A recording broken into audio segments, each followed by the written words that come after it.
Pemirsa, lebih dari 92 jurnalis di Palestina ini terbunuh sejak perang meletus 7 Oktober 2023. Israel ini sengaja membungkam media untuk melakukan aksi kejinya di Gaza. Kita akan membahasnya bersama dengan Ana Nurdin, pakar Timur Tengah secara virtual.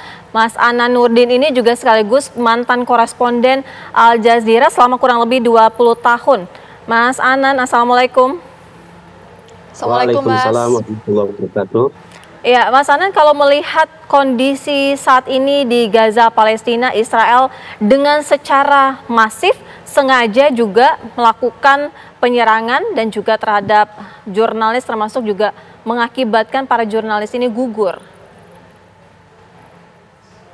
Ya, memang yang dilakukan oleh Israel itu adalah bagaimana mungkin mereka menutup semua akses berita untuk dunia internasional. Mereka sangat memahami dampak dari berita-berita di dunia yang mengakibatkan mereka sekarang di mata internasional sangat tersudut. Bahkan pada akhir ini kita lihat sikap Amerika pun sudah mulai berubah, di mana mereka melihat kekejaman yang mereka lakukan ini sangat berdampak kepada posisi politik mereka atau bargaining politik mereka di dunia internasional. Maka dari itu memang langkah selanjutnya yang mereka lakukan adalah memang menarget jurnalis yang ada di jalur Gaza khususnya, ataupun jurnalis yang ada di perbatasan Libanon yang melakukan liputan langsung di perbatasan Libanon dengan Israel.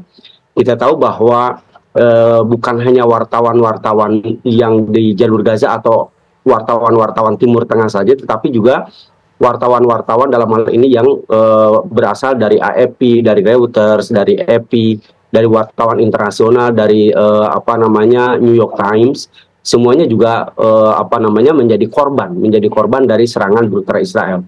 Kita tahu sebelum maksudnya bukan hanya karena perang ini saja, kejahatan perang Israel terhadap jurnalis ini sudah sebelum perang 7 Oktober juga sudah dilakukan. Yang paling terkenal adalah apa yang dilakukan kepada yang wartawati Al Jazeera Shirin Abu Aqilah beberapa bulan yang lalu. Wartawati senior Al Jazeera pada waktu itu di kawasan, kita kategorikan kawasan, bukan kawasan perang seperti hari ini, tetapi memang juga sama menjadi target yang tembakannya itu mengarah kepada kepala gitu ya. Artinya memang target untuk membunuh, bukan target untuk memperingatkan. Maka ketika perang sekarang di Gaza yang dilakukan oleh mereka sangat luar biasa. Kalau sebelumnya para wartawan ini yang disasar adalah mungkin bisa kita katakan sebagai salah sasaran karena mereka ada di rumah tersebut. Tetapi kalau hari ini memang akhir-akhir ini memang menargetkan secara pasti kepada wartawan tersebut, seperti yang dialami oleh wartawan senior Al Jazeera di Gaza, Wael Dahdu, koresponden, dan juga salah satu kameramennya yang juga meninggal menjadi korban, yaitu Samir Abu Daqqah yang gambarnya sedang kita lihat pada saat ini. Ini adalah wartawan yang sangat senior di Al Jazeera, kameramen senior di Al Jazeera. Sebetulnya beliau ini sebelumnya ditugaskan, sudah ditawarkan untuk bertugas di Belgia, tetapi karena beliau sangat terikat dengan Palestina, maka beliau memilih kembali ke jalur Gaza 2 bulan yang lalu. Dan kemarin, tepatnya 2 hari yang lalu, Samir Abu Daqqah dengan Wael Dahdu menjadi sasaran yang ditembaknya itu melalui drone ya. Artinya memang sudah secara spesifik mereka menggunakan artificial intelligence, AI, untuk mengidentifikasi di mana lokasi-lokasi para wartawan ini, sehingga mereka bisa langsung menembak ke arah wartawan tersebut yang mereka targetkan sebelumnya. Mungkin kalau saya analisa bahwa Israel ini lupa bahwa sekarang ini ada yang disebut, kita tahu artinya masyarakat biasa pun citizen journalism ini sudah sangat kuat. Maksudnya untuk menyebarkan berita itu tidak perlu tidak perlu wartawan senior gitu. Sekarang itu bahkan masyarakat biasa bisa mengambil gambar dengan modal handphone yang sangat sederhana, dan berita itu bisa tersebar ke seluruh dunia. Jadi apapun yang mereka lakukan untuk membungkam jurnalis di Gaza, jurnalis di Palestina, saya pikir ini tidak akan menutup berita yang terjadi di yang terjadi di Gaza, yang terjadi di Timur Tengah, yang terjadi di Palestina. Ini tidak akan menutup sama sekali. Pasti semuanya akan tersebar, semuanya akan bisa diketahui. Ya Mas Anan, sebenarnya sebagai mantan koresponden Al Jazeera, sebenarnya apakah ada SOP tertentu Mas yang diimplementasikan oleh Al Jazeera dalam melakukan peliputan di wilayah perang seperti ini?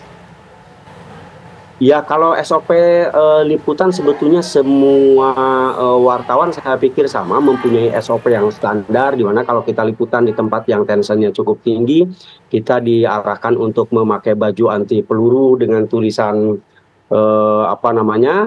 wartawan pers yang sangat besar sekali dan sangat nampak, kemudian menggunakan helm gitu ya.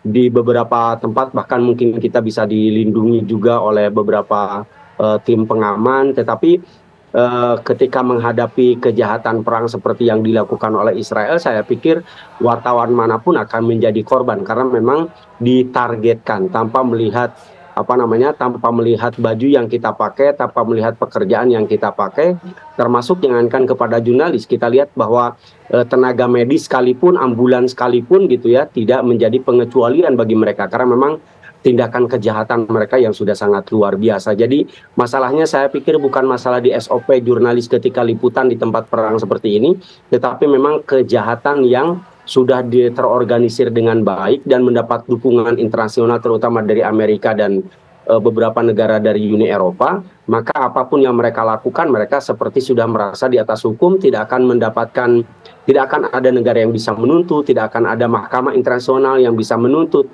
Jadi mereka sudah merasa di atas angin. Kita tahu bahwa kemarin ketika salah satu wartawan Reuters di perbatasan Libanon pun menjadi korban, dan kita tahu salah satu alasan mereka ketika wartawan Reuters ini menjadi target, alasan Israel adalah bahwa wartawan tersebut dianalisa pernah mengambil foto dengan Hamas sehingga dicurigai wartawan Reuters ini berafiliasi dengan Hamas, bahwa ada analisa-analisa artificial intelligence itu yang mengindikasikan bahwa wartawan-wartawan yang mereka bunuh adalah wartawan yang berafiliasi dengan Hamas karena mereka pernah wawancara, pernah mendapatkan foto dan sebagainya.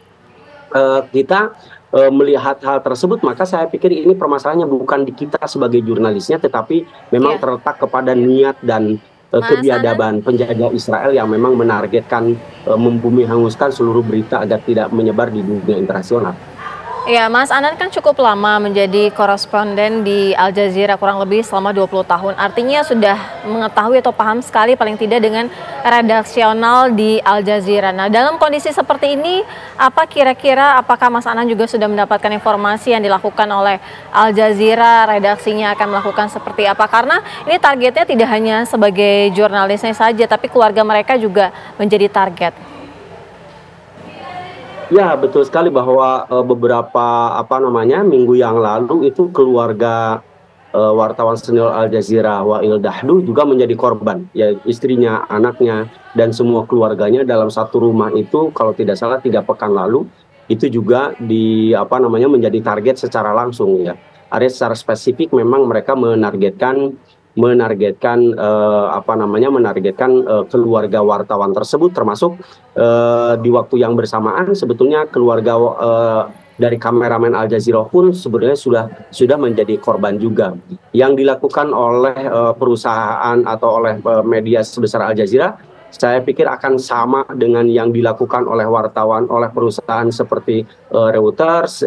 Kita tahu yang dari Reuters pun sekarang sudah menggandeng pengacara internasional, mengumpulkan bukti-bukti untuk melakukan semacam penuntutan kepada penjajah Israel. Tetapi apa yang terjadi kepada misalnya yang sebelumnya seperti Shirin Abu Aqilah, memang kembali lagi bahwa hukum internasional tidak bisa berbuat lebih banyak kepada kejahatan yang dilakukan oleh Israel sampai hari ini.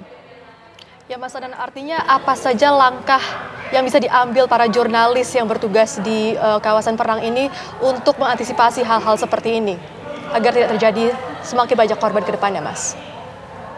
Ya, saya pikir memang dalam kondisi di jalur Gaza, baik itu jurnalis ataupun warga sipil sangat sulit untuk mendapatkan perlindungan maksimal selagi mereka berada di tempat. Yang menjadi masalah adalah ketika ketika wartawan tersebut keluar yang lebih parah yang dilakukan oleh penjajah Israel seperti di Gaza. Artinya ketika mereka keluar dari wilayah, dari zona, mereka akan mendapatkan intimidasi yang sangat luar biasa. Baik. Dari pihak intelijen Israel ini yang sangat membingungkan bagi para jurnalis di jalur Gaza di Timur Tengah yang berkaitan dengan Israel. Baik, terima kasih Mas Anan Nurdin selaku pakar Timur Tengah dan juga mantan koresponden Al Jazeera selama kurang lebih 20 tahun. Terima kasih, Assalamualaikum. Terima kasih Mas Anan.